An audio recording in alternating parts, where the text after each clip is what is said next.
Shalom, selamat pagi saudara-saudara yang dikasihi dan diberkati Tuhan. Sebelum kita mendengarkan firman Tuhan, mari kita bersatu hati, kita berdoa.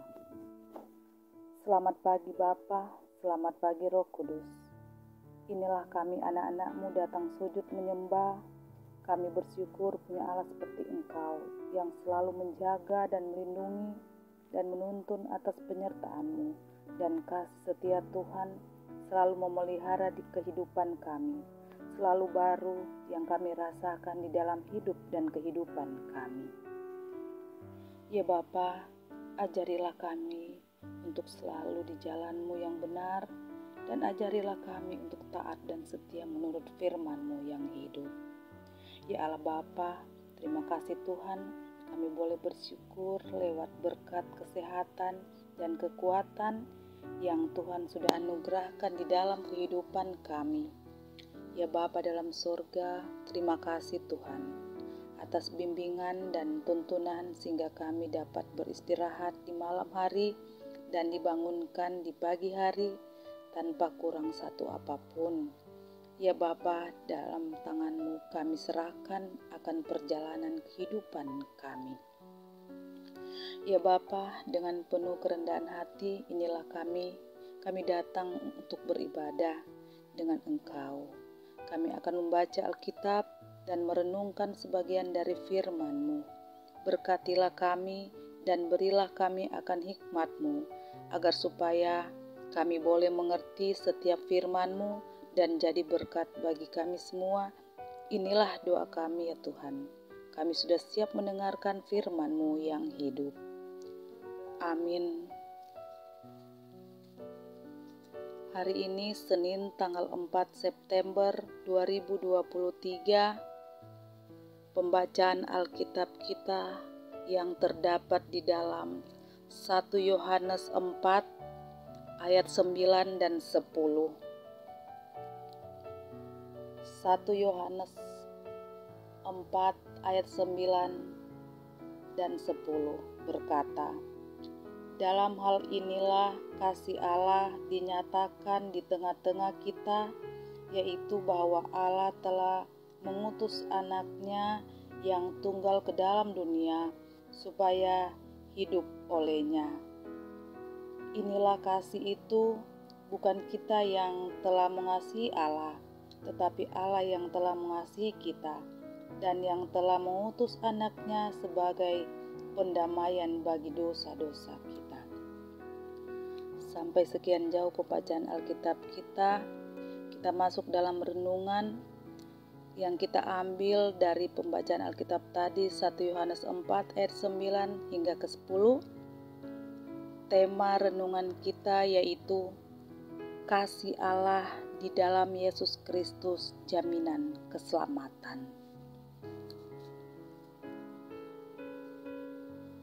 Keluarga Kristen yang dikasihi dan diberkati Tuhan Yesus, kemerdekaan hidup dalam kasih adalah anugerah yang berharga dari Tuhan Allah bagi kehidupan kita umat manusia.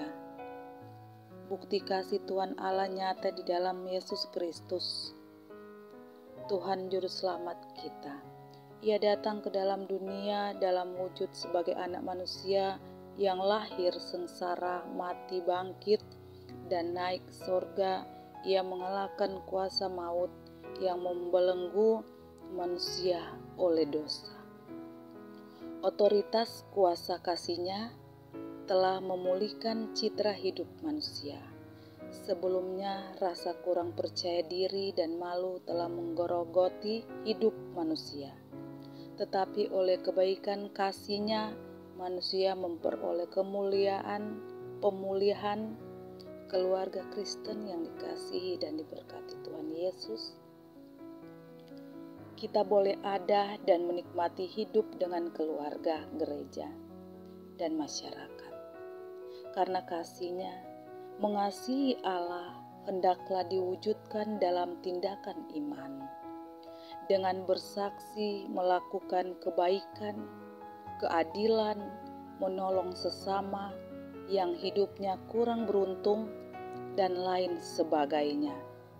Karena kerajaan Allah diberikan kepada mereka yang mewujudkan kasih kepada Yesus Kristus dan sesama kita.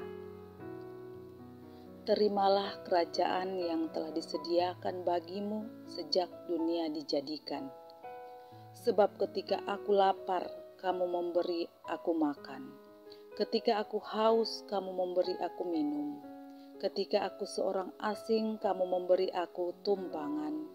Ketika aku telanjang, kamu memberi aku pakaian. Ketika aku sakit, kamu melawat aku. Ketika aku di dalam penjara, kamu mengunjungi aku. Yesus Kristus adalah jaminan keselamatan bagi orang yang melakukan kehendak-Nya. Keselamatan kekal tidak dijamin oleh kekayaan, kedudukan, dan kehormatan. Tuhan Allah telah mengasihi secara gratis bukan karena inisiatif atau usaha kita. Jaminan kepastian, keselamatan ada di dalam Anak-Nya Yesus Kristus. Untuk itu, marilah kita yang telah menerima anugerah keselamatan di dalam Yesus Kristus memancarkan terang berkat kasih kepada orang lain dan dunia ciptaannya. Amin. Mari kita berdoa. Ya Tuhan Allah yang penuh kasih, sungguh kami bersyukur boleh memiliki jaminan keselamatan di dalam Anak-Mu Yesus Kristus. Pakailah kami untuk menjadi alat berkat-Mu, penebar kasih-Mu. Amin. Demikianlah ibadah